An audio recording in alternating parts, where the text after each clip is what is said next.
Hello नमस्कार, जय सीताराम, जय बिहार। कैसे हैं आप लोग? आपका बहुत बहुत स्वागत है मेरे चैनल स्वीटी शिन ऑफिशियल में, जिसमें चर्चा होती है सनातन धर्म की, बाबा हनुमान जी की, सीताराम जी की। और मैं थोड़ी सी अस्वस्थता की स्थिति है, नहीं तो बहुत ही जल्दी हमारी चर्चा में शामिल होंगे हमारे गुरुजी बाबा नीम करौली जी। तो दोस्तों, आज इसके पहले मैं चर्चा की शुरुआत करूं, मैं आपसे एक बहुत बार जो होता है वो संकल्प को लेकर जो है वो कुछ चीज़ें हमारे मन में रह जाती है। जैसे कि मैं आपसे कहती हूँ कि आप संकल्प लेके भगवान का पूजा कीजिए, संकल्प लेके आप रामायण जी का चौपाई सुनाइए भगवान को। तो वो सारी चीज़ें होती हैं, लेकिन कई बार क्या होता है कि हम चाह के भी संकल्प नहीं ले पाते हैं, चाहे हम कितनी भी कोशिश कर लें, लेकिन कुछ ना कुछ ऐसी परिस्थितियां बन जाती है जिसकी वजह से हम संकल्प ले नहीं पाते हैं। या फिर अब तबीयत खराब हो जाएगी आपकी, या फिर अगर आपने संकल्प ले भी लिया तो संकल्प का एक नियम होता है कि अगर आप संकल्प ले रहे हैं तो आपको एक नियत समय तक जो है, अगर आपने 11 दिन का लिया है तो आपको 11 दिन तक एक ही समय, एक ही जगह पे, एक ही आसन में बैठ के पूजा करना होता है। अगर आपने 21 दिन का लिया है या फिर आपने एक दिन का भी लिया हो तो एक नियम होता है कि आपको एक नियत समय पर जो है पूजा करनी होती है। तो मैंने बहुत सारे लोगों को जैसे संकल्प के बारे में बताया है, या फिर मैंने स्वयं भी लिया है। तो क्या होता है, कई बार क्या होता है ऐसा कि कुछ जो निगेटिविटी होती है हमारी, या तो हमारे अंदर होती है या फिर हमारे अराउंड में होती है, कुछ स्थान की जो ऑरा होती है वो अगर क्लीन नहीं हो, वो अगर पवित्र नहीं हो, तो क्या होता है कि जब भी हम संकल्प ले तो लेते हैं, या फिर या तो हमें लेने में दिक्कत होती है, या फिर अगर हमने संकल्प ले लिया है पूजा का तो उसको पूरा करने में ऐसा लगता है कि एक तरह से समझ लीजिए कि सारा जो संसार है, सारी कायनात जो है वो संकल्प को पूरा न कराने की जिद पे अटक गई है। ऐसा महसूस होने लगता है। जो लेता है उसको पता होगा, या फिर जो नहीं ले रहे हैं, या फिर जिन्होंने मेरे वीडियो के माध्यम से देखा होगा और उसके बाद संकल्प ले रहे हैं, उनको ये समस्या आ रही है। तो मैंने ये चीज़ें मेरे जहन में आई, मेरे दिमाग में आई, तो मैंने सोचा कि मैं आपको लोग बताऊँ। तो अगर आपको बहुत ज़्यादा परेशानी आ रही है, आपने संकल्प अपना शुरू कर दिया है, बहुत ज़्यादा परेशानी आ रही है, लग रहा है कि अब नहीं हो पाएगा, नहीं हो पाएगा, तो इस समय आपको बिल्कुल भी घबराना नहीं है। ये बिल्कुल ही नॉर्मल सी बात है। जितने भी लोग संकल्प लेते हैं उनकी परीक्षा पहले दिन से शुरू हो जाती है। एक तरह से समझ लीजिए कि एक तरह से ही आपका परीक्षा होता है। जिस दिन आप ऐसे देखने में तो ये बहुत आसान लगता है कि आपको लहसुन प्याज नहीं खाना है और आपको मांस मदिरा का सेवन नहीं करना है, और बस आप खाना के साथ ही जो खा रहे हैं वो नॉर्मल खाने के साथ ही आप जो है संकल्प ले सकते हैं, और बहुत इफेक्टिव उपाय भी होता है।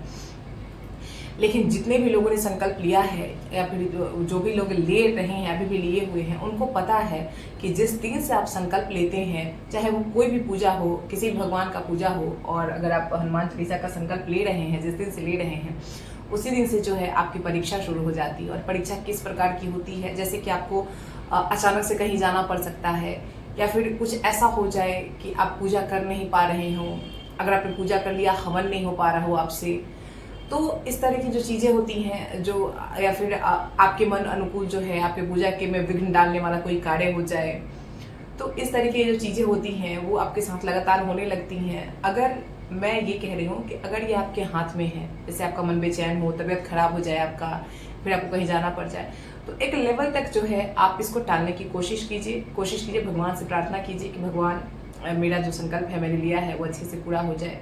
अब कहीं सूतक लग जाए किसी को, या फिर जन्म सूतक जो लगता है वो लग जाए, तो उसको तो आप अपने हाथ में नहीं है आपके। लेकिन अगर आपको कहीं जाना है, ये सब चीज़ें जो हैं, या फिर आपके चलते कोई विघ्न आ रहा है, तो आपको समझना चाहिए कि भगवान आपकी परीक्षा ले रहे हैं। या फिर इसका कारण कि ये भी हो सकता है कि अगर बहुत ही आपने प्रयास कर लिया फिर भी आपका संकल्प पूरा नहीं हो रहा है, तो इसका मतलब ये है कि जिस स्थान पे आप संकल्प ले रहे हैं वो उस स्थान की ऊर्जा जो है वो शुद्ध नहीं है, उस स्थान में जो है पवित्रता का वास नहीं है, कुछ ना कुछ निगेटिविटी वहाँ पे है। ये नकारात्मक ऊर्जा भी हो सकती है, या फिर जो है आपका ऑरा भी है वो भी क्लीन नहीं होगा। इसके कारण जो है वो ये चीज़ें हो सकती है। संकल्प बार बार टूट जाता है, बहुत लोगों का बार बार टूट जाता है संकल्प। तो क्या होता है, अगर आपका एक बार संकल्प टूट गया तो इसको एज अ साइन आप मान सकते हैं कि चलिए आप एक नॉर्मल लेके चलिए कि एक बार टूट गया, ठीक है, भगवान से माफी मांग के आपने दोबारा शुरू किया।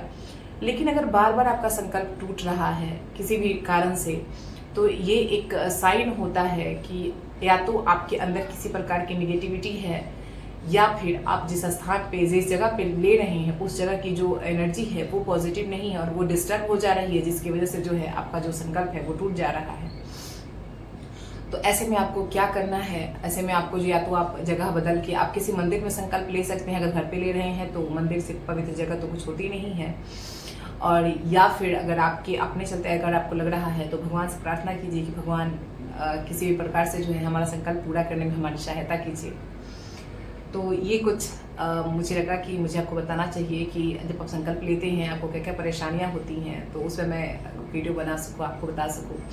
आपको अगर कोई भी इस रिलेटेड कोई परेशानी आपको आ रही है या फिर आपने फेस किया है तो आप निश्चित रूप से जो है वो मेरे कमेंट बॉक्स में अपना अनुभव बता सकते हैं।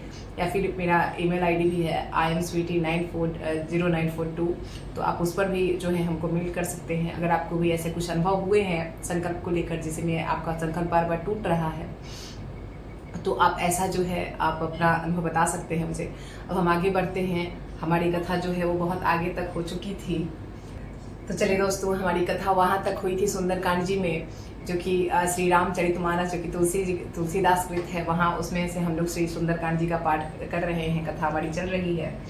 हमारी कथा वहाँ तक हुई थी कि विभीषण जी जो है वो श्रीहरि यानी श्री राम जी को जो है वो कहते हैं कि आप जाके समुद्र से रास्ता मांगिए, विनती कीजिए। प्रभु जाते हैं, कुश का आसन बिछाते हैं और वहाँ से जो है प्रभु समुद्र से जो है रास्ता मांग के वहाँ पे ध्यान लगाते हैं।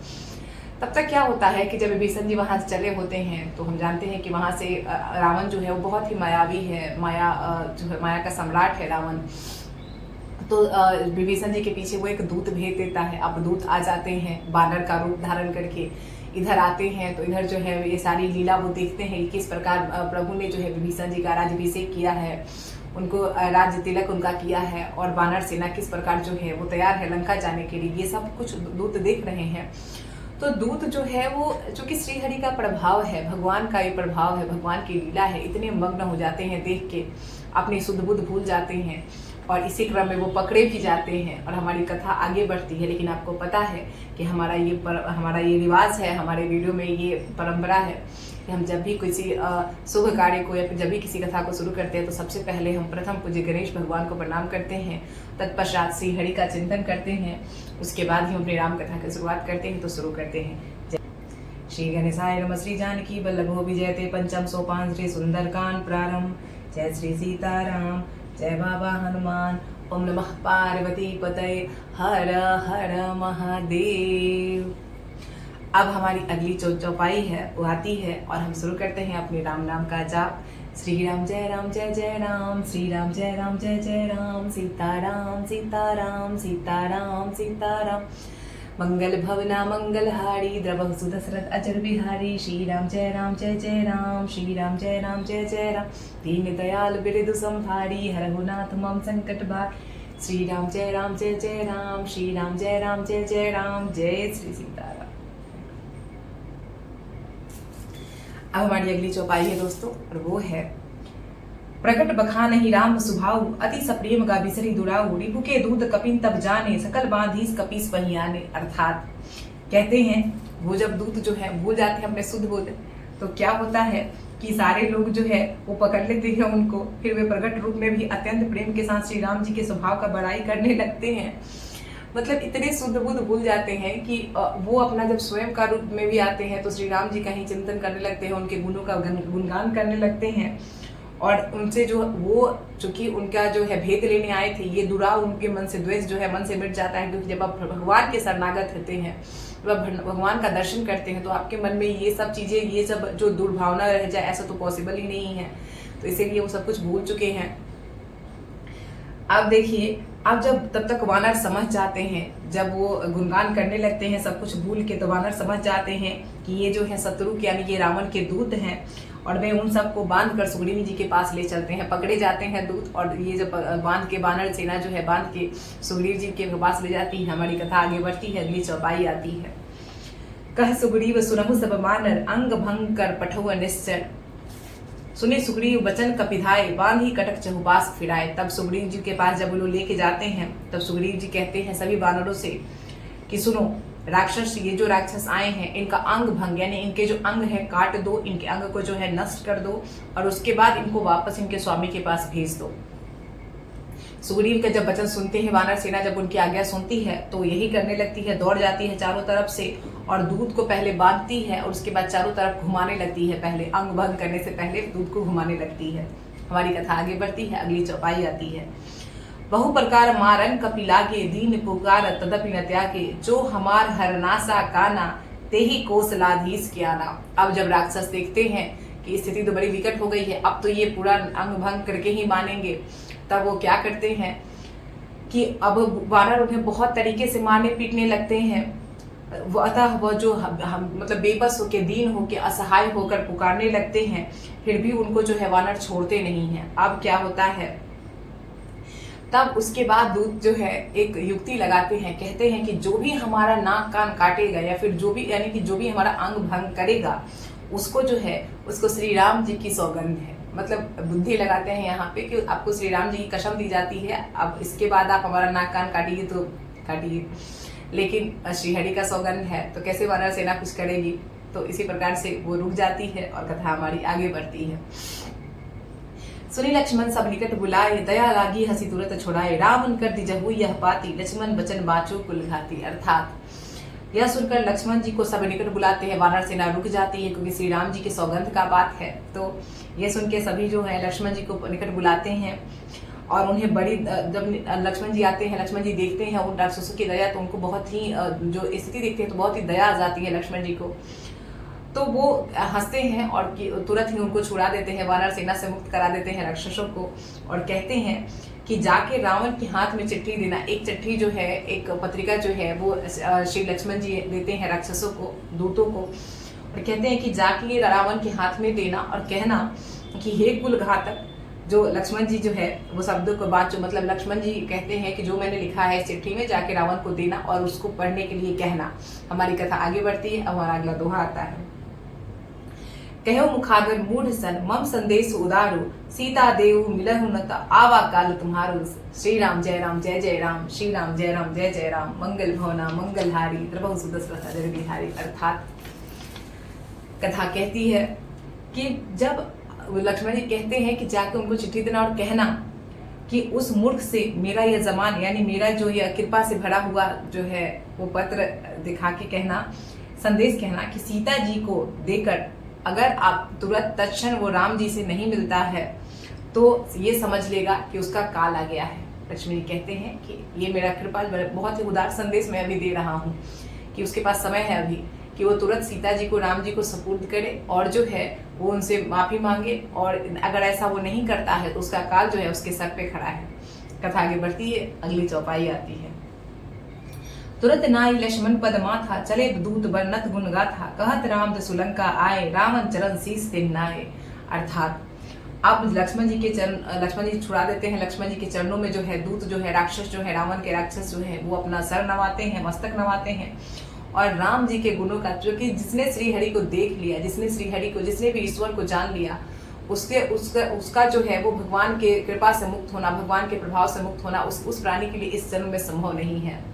तो इसीलिए जो है अब वो श्री राम जी के गुणों का, कथा का वर्णन करते हुए दूत चल देते हैं, लंका पहुंचते हैं और श्री राम जी के यश का गान करते हुए वो जो है रावण की सभा में पहुंचते हैं और जाकर रावण को जो है रावण के चरणों में अपना सिर नवाते हैं। कथा आगे बढ़ती है, अगली चौपाई आती है।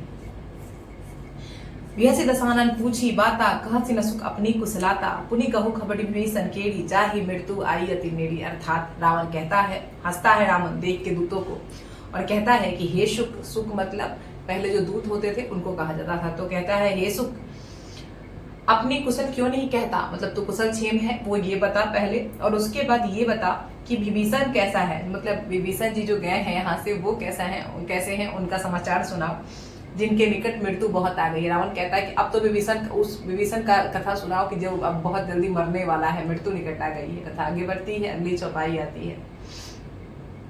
करत राज लंका सठ त्यागी, हुई है जव कर कीट अभागी, पुनि कहू भालू किस करकटाई, कठिन काल प्रेरित चली आई।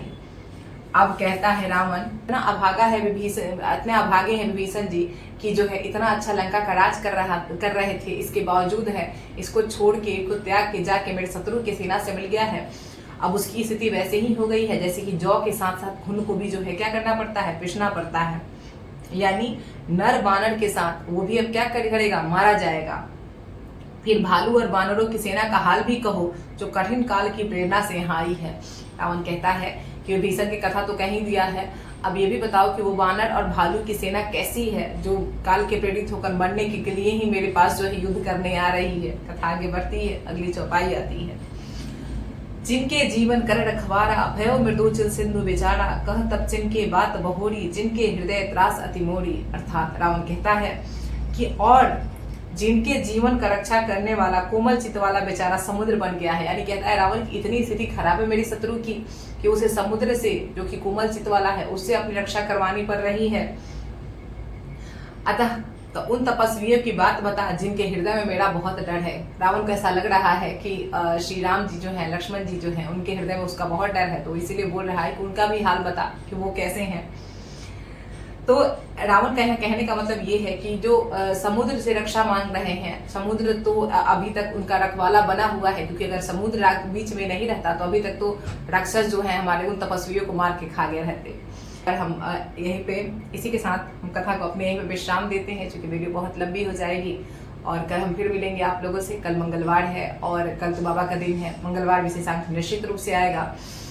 मंगलवार विशेषांक में जो है वो कल हम लोग 3 दिन वाले जो है हनुमान चालीसा का संकल्प 3 दिन आपने लिया होगा या फिर जिसे भी लिया है, तो मैं अपना अनुभव बताऊंगी आपको कि मैंने 3 दिन का जो हनुमान चालीसा संकल्प कैसे लिया है और उसका क्या अनुभव रहा मेरा, तो मैं निश्चित रूप से बताऊंगी। तब तक मैं एक बात आपसे जरूर कहना चाहूंगी कि आप जो है अपने जीवन में भगवान को निश्चित रूप से शामिल करें, भगवान का नाम कीर्तन करें हमेशा। बाकी दुनिया में अगर आप कोई भी भक्ति नहीं करते हैं चलेगा, बस ईश्वर का नाम लें, ईश्वर को अपने हृदय में स्थान दें। सबसे पहले जो भी आप खाएं भगवान को भोग लगाएं, खाद्य पदार्थ ही लगाएं, जो कि अभक्ष पदार्थ नहीं। ईश्वर को समर्पित करें अपने जीवन को और निश्चित रूप से एक भरोसा बनाए रखें, क्योंकि वो कहा गया है कि जेहि विधि नाथ हो ही तो मोरा, करें सो बेगी दास में तोड़ा। प्रभु अब आप ही सर्वे सर्वा हो, आप ही के चरणों में मेरा जीवन जो है वो शरणागत हूँ मैं। आप जो करोगे मेरे लिए वो सबसे अच्छा होगा, क्योंकि भगवान से बड़ा जो है वो कोई भी मास्टर नहीं है। भगवान से बड़ा जो है वो कोई भी शक्ति नहीं है भगवान से बड़ी। हमारे आप में तुच्छ बुद्धि को ये लगता है कि हम लोग कर लेंगे, हमसे हो जाएगा, लेकिन जब तक भगवान का आश्रय नहीं लेते हैं तब तक जो है चीज़ें वास्तविक रूप से सही नहीं होती है। इसीलिए जहाँ भी रहिए खुश रहिए, मस्त रहिए, व्यस्त रहिए, कर्म करते रहिए, लेकिन कर्म के साथ साथ जो है अपने धर्म यानी अपने ईश्वर को भी जरूर याद करते रहिए। और मुझे आज्ञा दीजिए, मैं स्वीटी जी आपसे आज्ञा चाहती हूँ। जय सीताराम, जय बिहार, और हम मिलेंगे कल। जय श्री राम।